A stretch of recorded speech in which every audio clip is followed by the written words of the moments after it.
नमस्कार, आप देख रहे हैं न्यूज 18 बिहार झारखंड। मैं आपके साथ लक्ष्मी। बुलेटिन की शुरुआत बड़ी खबर के साथ। गढ़वा से एक बड़ी खबर सामने आ रही है, जहां पर कुछ बदमाशों पर शिव मंदिर में स्थापित शिवलिंग तोड़ने का आरोप लगा है। रमना थाना क्षेत्र के भगत सिंह चौक के पास एक शिव मंदिर है, जहां स्थापित शिवलिंग को असामाजिक तत्वों ने तोड़ दिया है। और इस घटना की जानकारी मिलते ही सैकड़ों लोग मंदिर के पास जुट गए और आरोपी की पहचान कर गिरफ्तारी की मांग की है।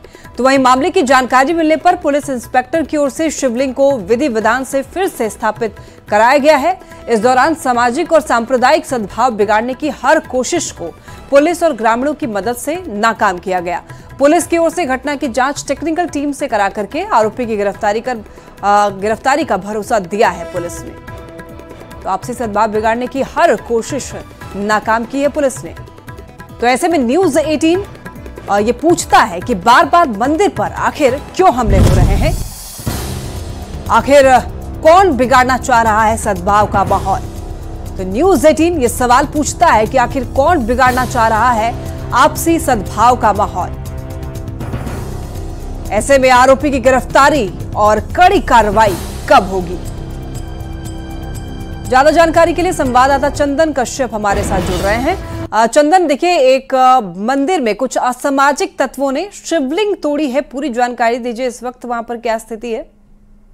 देखिए, ये जो मामला है जो होली के दिन का है, जिसमें यह शिवलिंग जो खंडित की गई थी, उस गली में लगभग 20 से 25 वर्षों तक पूजा हो रही थी। इसी बीच अचानक लोगों को पता चलता है कि जब लोग पूजा करने आते हैं तो देखा जाता है कि शिवलिंग को खंडित किया गया है, जिसके बाद वहाँ के जो स्थानीय ग्रामीण लोग आक्रोशित होते हैं और कार्रवाई की मांग को लेकर पुलिस को इसकी सूचना तत्काल देते हैं। जैसे ही पुलिस को इसकी सूचना मिलती है, पुलिस तत्काल इस पर फौरन कार्रवाई करते हुए वहाँ पहुँचती है और जितने भी आक्रोशित लोग थे उन्हें समझा बुझाकर और जो भी इसमें जो आरोपी है उन्हें जल्द से जल्द पकड़ने का दावा करते हुए यह आश्वासन देते हुए यह ग्रामीणों को शांत किया कि बहुत जल्द इस पर हम कड़ी कार्रवाई करेंगे। जी तो चंदन, ऐसे में बदमाशों को पकड़ने के लिए क्या हथकंडे पुलिस अपना रही है?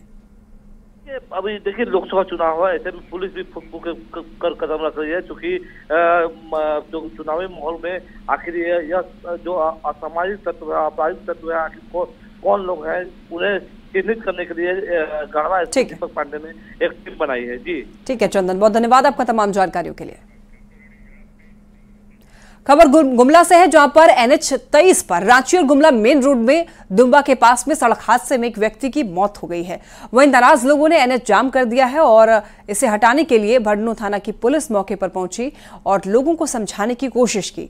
इसी दौरान कुछ ही देर बाद जाम में फंसे कंटेनर को पीछे से आ रही कार ने टक्कर मार दी, जिसमें कार के परखच्चे उड़ गए। वहीं कार सवार जो है वो गंभीर रूप से घायल हो गए हैं। इसी बीच नाराज लोगों की पुलिस टीम से झड़प हुई, जिसके बाद उग्र भीड़ ने पुलिस पर हमला बोल दिया।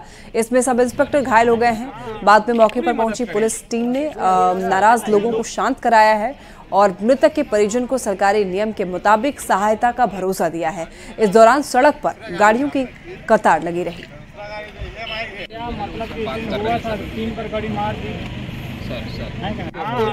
पूरी मदद करेंगे। और गिरिडीह से एक बड़ी खबर सामने आ रही है। बरकट्टा से लापता किशोर का शव मिला है। खेत में बने गड्ढे से शव को बरामद किया गया है। पुलिस को लोगों का आक्रोश भी झेलना पड़ा। 17 साल के मनोज कुमार के रूप में पहचान हुई है। हत्या की आशंका जताई जा रही है। पोस्टमार्टम के लिए शव को भेजा गया है।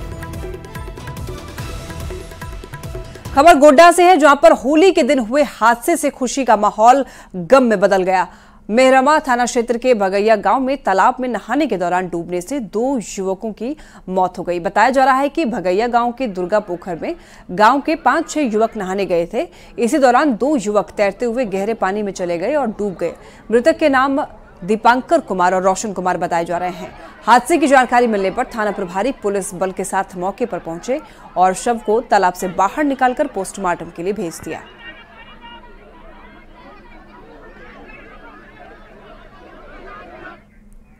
हर जरूरतमंद को घर देने के लिए केंद्र सरकार की ओर से प्रधानमंत्री आवास योजना चलाई जा रही है। धनबाद में इस योजना में लाभुकों को भले ही आवास का लाभ नहीं मिला, लेकिन पदाधिकारी और पंचायत प्रतिनिधि पर मालामाल होने का आरोप जरूर लग रहा है। यहां पर 72 प्रधानमंत्री आवास को कागज में पूर्ण दिखा करके प्रति आवास 1,20,000 रुपए की पूरी निकासी कर ली गई है। तो वहीं पीसीसी, सड़क, शौचालय निर्माण, सामुदायिक भवन, नाली निर्माण के साथ साथ बिजली और पानी के नाम पर भी घोटाला किया गया है। इसमें करोड़ों रुपए के फर्जीवाड़े की आशंका जताई जा रही है और ये पूरा मामला बागमारा प्रखंड के सिनीडीह पंचायत के सिनीडीह का है। आरटीआई से इस फर्जीवाड़े का खुलासा हुआ है। हालांकि पंचायत सचिव ने इस पर सफाई दी है। पूरे मामले पर बागमारा बीडीओ ने जांच के लिए कमेटी बनाई है और जांच रिपोर्ट के बाद ही कार्रवाई की बात कही है।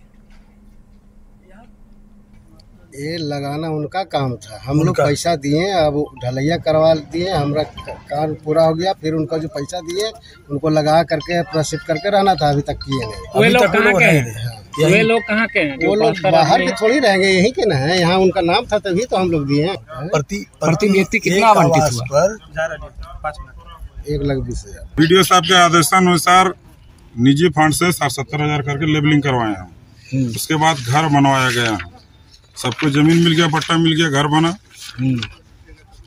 और बिजली, पानी, शौचालय, इसी का कमी के चलते लोग यहाँ नहीं रह पा रहे हैं। मामी पैसा उठा के उसी कहा दे देते हैं। अच्छा, बैंक से पैसा निकाल के पिंटू चौहान को देते? हाँ, वही बनाते थे, साथे लेके जाते थे माँ को, और माँ को साथे लेके आते। अच्छा, वही। आप लोग नहीं पता कितना पैसा घर बना? नहीं पता। सारे लोगों का पैसा पूर्ण निकासी हो गया है और सबसे बड़ी बात है कि पैसा ना की निकासी हुआ है 1,20,000 रुपया।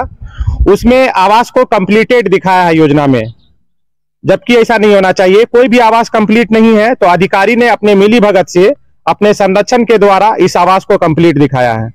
हाँ, पहले ये फर्स्ट फेज में जो जांच हमने कहा हुआ है वो जांच आता है, देखते हैं उसमें क्या मामला उभर कर सामने आता है। उसके बाद ही उसका अग्रतर कार्रवाई में हम लोग फिर से उसको डिफाइन करेंगे कि नेक्स्ट स्टेप क्या होगा। ऐसे में समझा जा सकता है कि प्रधानमंत्री आवास में किस तरह का फर्जीवाड़ा अधिकारियों के द्वारा किया जा रहा है। 72 आवास भूमिहीनों के लिए बनाई गई, लेकिन वो भूमिहीन कहाँ है यह भी किसी को पता नहीं। पूरी पैसे की निकासी हो गई, लेकिन बावजूद यह पूरा आवास 72 जो बने हैं वह अनकंप्लीट है। और इसकी जांच की जहमत ना तो प्रखंड के अधिकारी ने उठाई है, न जिले के अधिकारियों ने। एक आवास में 1,20,000 रुपये की राशि है और अगर जोड़ा जाए तो 72 आवासों में लगभग 88 लाख रुपये से ऊपर की रकम है। यानी इतनी रकम फर्जीवाड़ा हो चुका है। अब ऐसे में जरूरत है कि आखिर इस फर्जीवाड़े के पीछे प्रखंड के कौन से कर्मी हैं, कौन से पंचायत के जनप्रतिनिधि हैं जिन्होंने सरकारी पैसे का बंदरबाट किया है। और ये सब का खुलासा तभी होगा जब एक इसकी विस्तृत और निष्पक्ष जांच हो। संजय गुप्ता, न्यूज 18, धनबाद। दिल्ली में आज कांग्रेस के केंद्रीय चुनाव समिति की अहम बैठक होने वाली है। इस बैठक में झारखंड में कांग्रेस कोटे के प्रत्याशियों के चेहरे पर मोहर लगने की संभावना जताई जा रही है।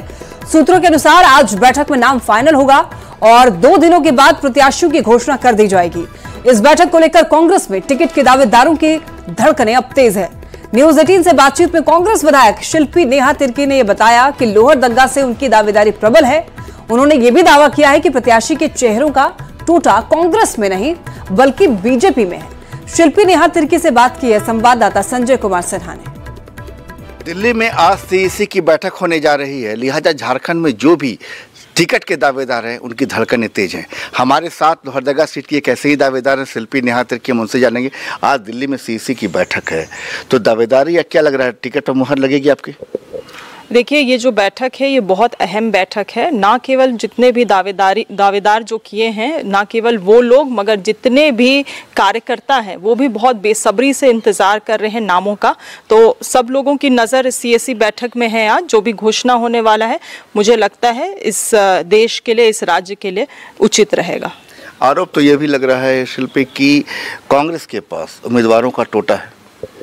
नहीं, ये आप गलत कह रहे हैं। कांग्रेस के पास नहीं, बीजेपी के पास उम्मीदवारों का टोटा है। क्योंकि आप देखेंगे तो उनको तो अभी चुनाव में जो कहते हैं इतना कि 400 पार, मगर आप देखेंगे तो हमेशा ये जिस भी जगह पे टिकट दे रहे हैं तो सभी बोरोड प्लेयर को टिकट दे रहे हैं। अभी आप देख लीजिए गीता कोड़ा जी को, अभी आप देख लीजिए सीता सोरेन जी को दुमका में, और अन्नपूर्णा देवी जी भी एक समय में वो भी आरजेडी की हैं। आप देख लीजिए, मुझे लगता है कुछ 2-3 प्रत्याशी के अलावे सभी तो आपके बोरोड प्लेयर हैं। तो टोटा बीजेपी में है। हमारे पास बहुत ही स्ट्रॉन्ग कैंडिडेट्स हैं और मुझे लगता है क्योंकि सीट शेयरिंग का बात है इसीलिए भी थोड़ा इसमें डिले हुआ, मगर निश्चित रूप से सीट को लेकर कहते हैं कांग्रेस और जेएमएम में जीत जारी है कि दो, तो क्या बात बनेंगे फेवर में आएगी कांग्रेस? नहीं, मुझे लगता है इसको अननेसेसरी इन्फ्लेट किया जा रहा है। ऐसा कुछ भी हिचक नहीं है इसमें। साफ लोहरदगा कांग्रेस का गढ़ रहा है और वो सीट हमेशा कांग्रेस के साथ ही रहेगा और इस बार भी कांग्रेस पार्टी ही अपनी उम्मीदवार उस सीट में उतारेगी। तो शिल्पी नेहा तिर्की बीजेपी को भी आड़े हाथों ले रही हैं और साथ में ये भी कर रही हैं कि लोहरदगा में जो उनकी सीट की दावेदारी है वो जल्द ही कन्फर्म होगी। संजय कुमार सिन्हा, न्यूज़ 18, रांची। तो वहीं कांग्रेस विधायक शिल्पी नेहा तिर्की के आरोपों पर बीजेपी ने पलटवार किया। अब बीजेपी प्रवक्ता प्रतुल शाहदेव ने कहा कि जो एक बार दुनिया की सबसे बड़ी पार्टी बीजेपी में शामिल हो जाता है वो इसी परिवार का हिस्सा हो जाता है। फिर ये मायने नहीं रखता है कि वो किस पार्टी से आया है, क्योंकि वो पार्टी के सिद्धांतों पर चलता है। जनता पार्टी में जो एक बार आ जाता है वो उसी परिवार का सदस्य हो जाता है। विश्व की सबसे बड़ी पार्टी है साहब, जो एक बार हमारे आइडियोलॉजी को मानकर आ गया, अब वो किस दल में था वो तो उसी दिन वो चैप्टर समाप्त हो जाता है। वो उसी दिन से हमारे परिवार का सदस्य हो जाता है और हमारे परिवार के सदस्य को टिकट मिला है। अब इसमें किंतु परंतु विपक्षियों का करने का कार्य होता है। और हम तो हमेशा से कहते रहे, महिलाओं का हम हमेशा विकास चाहते हैं, उनको शक्ति देना चाहते हैं, मुख्य धारा से जोड़ना चाहते हैं। अब देखते हैं जो सत्ताधारी गठबंधन झारखंड में है वो कितने महिलाओं को। इंडिया अलायंस में झारखंड को लेकर सीट शेयरिंग का फॉर्मूला 1-2 दिनों में साफ हो जाएगा और उम्मीदवारों की घोषणा भी कर दी जाएगी। यह दावा किया है जेएमएम प्रवक्ता मनोज पांडे ने। उन्होंने कहा है कि पार्टी की 5 सीटें तो फॉर्मूले के तहत पक्की है और 6ठी सीट पर बातचीत चल रही है। आपको यह बता दें कि सिंहभूम सीट पर कांग्रेस चुनाव लड़ेगी, जबकि लोहरदगा सीट को लेकर के कांग्रेस और जेएमएम के बीच में बातचीत चल रही है। 1 से 2 दिनों में, आज से कल तक सारी स्थितियां स्पष्ट हो जाएंगी। उम्मीदवारों की घोषणा भी मैं समझता हूं 2 दिनों के अंदर हो जाएगी। तो अब ज़्यादा इंतजार नहीं करना पड़ेगा और देर आए दुरुस्त आए। थोड़ा विलम्ब जरूर हुआ है, लेकिन हमारे कार्यकर्ता, हमारी पूरी पार्टी, हमारा पूरा इंडी गठबंधन आज लगा हुआ है अपने अपने क्षेत्रों में। तो कहीं कोई परेशानी चुनाव को लेकर नहीं होगी। तो अंतिम हो चुका है। 1 सीट और की बात थी, अगर वो मिलता है तो ठीक है, बाकी हमारे आला कमान जो तय करेंगे, पूरी पार्टी उसको मानने को तैयार है।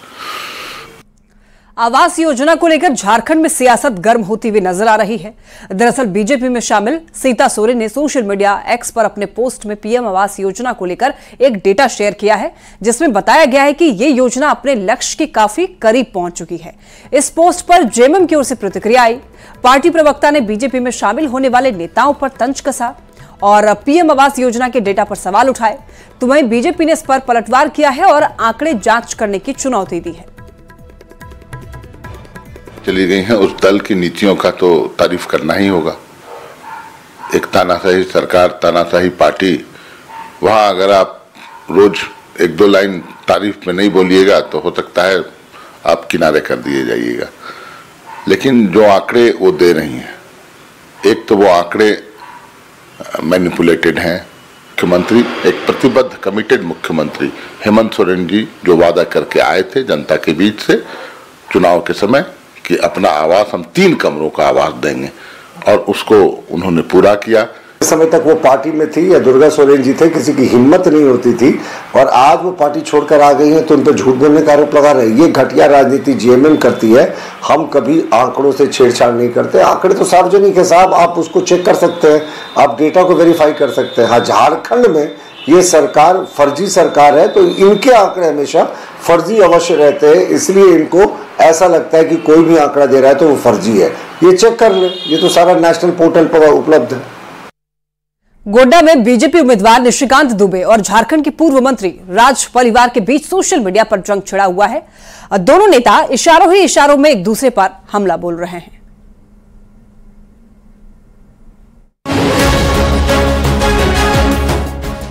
गोड्डा लोकसभा में होली का रंग अब चढ़ने लगा है, क्योंकि बीजेपी प्रत्याशी निशिकांत दुबे और झारखंड के पूर्व मंत्री राज परिवार के बीच इशारों ही इशारों में राजनीतिक उठापटक शुरू हो चुकी है। तभी तो सोशल मीडिया पर निशिकांत दुबे ने लिखा कि कब जाओगे, देर न हो जाए, कहीं देर न हो जाए, गम की धूप में दिल की हसरतें न जल जाएं, तुझको देखेंगे सितारे तो जिया मांगेंगे, देर ना हो जाए, कहीं देर ना हो जाए। तो जवाबी पलटवार करने में राज परिवार ने भी देर नहीं की और होली के रंगों के बीच झारखंड में जुबानी जंग शायराना अंदाज में पोस्ट के जरिए राज परिवार की तरफ से भी कर दिया गया, जिसमें उन्होंने लिखा, तुम तो ठहरे परदेसी, साथ क्या निभाओगे। पर आपको बता दें कि विवाद की शुरुआत आखिर हुई कहां से। विवाद तब से शुरू हुआ जब से कांग्रेस नेता पवन खेड़ा ने सोशल मीडिया पर पोस्ट किया कि राज परिवार कांग्रेस में शामिल होने जा रहे हैं। हालांकि राज परिवार ने इस बात से इनकार किया, लेकिन निशिकांत दुबे ने राज परिवार द्वारा मामले के खंडन में देरी को लेकर सवाल उठाए और अब एक पोस्ट कर इस विवाद को फिर से हवा दे दी। अब देखना होगा कि इस विवाद का अंत कब और कैसे होता है। न्यूज़ 18 के लिए देवघर से मनीष दुबे की रिपोर्ट। जामताड़ा के कांग्रेस विधायक इरफान अंसारी ने बड़ा दावा किया है। इरफान अंसारी ने कहा है कि बीजेपी के 2 विधायक और पूर्व विधायक कांग्रेस पार्टी में शामिल होना चाहते हैं। कांग्रेस विधायक के मुताबिक जो बीजेपी नेता कांग्रेस में आना चाहते हैं उनमें विधायक भानु प्रताप शाही, रणधीर सिंह और पूर्व विधायक कुणाल सारंगी शामिल हैं। इरफान अंसारी ने साथ ही ये भी कहा है कि नेताओं का बीजेपी से मोह भंग हो चुका है और होली के बाद वो कांग्रेस में शामिल होना चाहते हैं। तो वहीं इरफान अंसारी के बयान पर बीजेपी ने करारा प्रहार किया है। बीजेपी विधायक रणधीर सिंह ने कहा है कि इरफान अंसारी कब क्या बोलते हैं उनकी बात को कोई गंभीरता से नहीं लेता है। भानु प्रताप शाही जो अभी भाजपा के विधायक हैं, उनसे मेरी वार्ता हुई। उन्होंने खुद इच्छा जाहिर की है कि विधायक जी आप बात कीजिए आलाकमान से, मैं भाजपा छोड़ना चाहता हूँ, मेरा भाजपा से मोह भंग हो चुका है। भाजपा हमारे समाज के हित से नहीं है। ये हम लोगों को मुख्य धारा से जोड़ हटा दिया, भाई भाई में लड़ा दिया, दुश्मनी पैदा कर दिया और भाजपा के पाठशाला में केवल नफरत पढ़ाया जाता है, जो हमसे बर्दाश्त नहीं हो पा रहा था। इसलिए मैंने ये निर्णय लिया, मैं आपका होली के बाद दिल्ली ले चलिए। खान साहब कब क्या बोलते हैं, उनकी बात को कोई भी सीरियसली नहीं लेता है पूरे राज्य में। खुद उनकी पार्टी के लोग सीरियसली नहीं लेते हैं। खुद वो 8 विधायक लेके गए थे मंत्री बदलने के लिए, बदल लिए। खुद कलकत्ता में पकड़ाए, उनका कहानी हम जान ही रहे हैं क्या कहानी है नहीं है। इसलिए ऐसे व्यक्ति क्या बयान देता है जिनका खुद कांग्रेस में भविष्य नहीं है, खुद कांग्रेस में भविष्य नहीं है, खुद भारतीय जनता पार्टी में आने के लिए मारामारी कर रहे हैं और भारतीय जनता पार्टी को लेना नहीं चाह रही है। बागबाड़ा विधायक ढुल्लू महतो को धनबाद लोकसभा सीट के लिए बीजेपी ने टिकट देकर उन पर अपना भरोसा जताया है। विधायक को पार्टी से टिकट मिलने की खबर सुनकर उनके समर्थक काफी उत्साहित हैं। बीजेपी कार्यकर्ताओं ने ढुल्लू महतो का जोरदार स्वागत किया। वहीं ढुल्लू महतो ने झारखंड की सभी 14 सीट पर जीत का दावा किया है।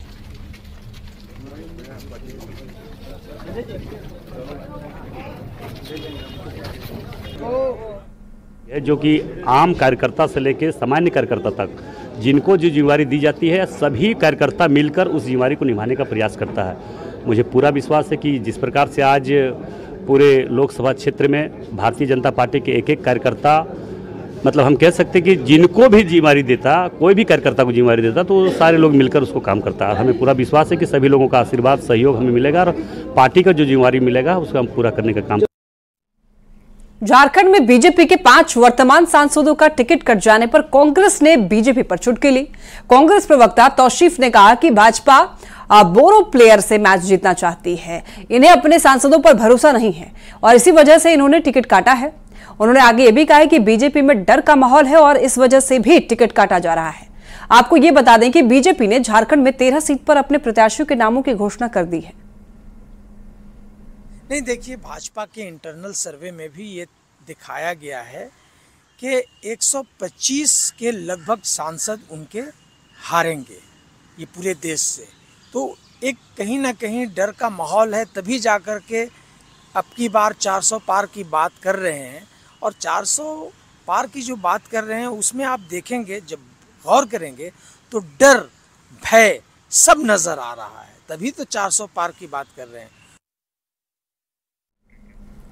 इधर कांग्रेस के बयान पर पलटवार करते हुए झारखंड बीजेपी के प्रवक्ता प्रतुल शाहदेव ने यह कहा है कि बीजेपी कार्यकर्ता आधारित पार्टी है और ये कोई परिवारवाद की पार्टी नहीं है। इस वजह से बीजेपी में जिसे भी जो भी जिम्मेदारी मिलती है सब लोग उसे निभाते हैं।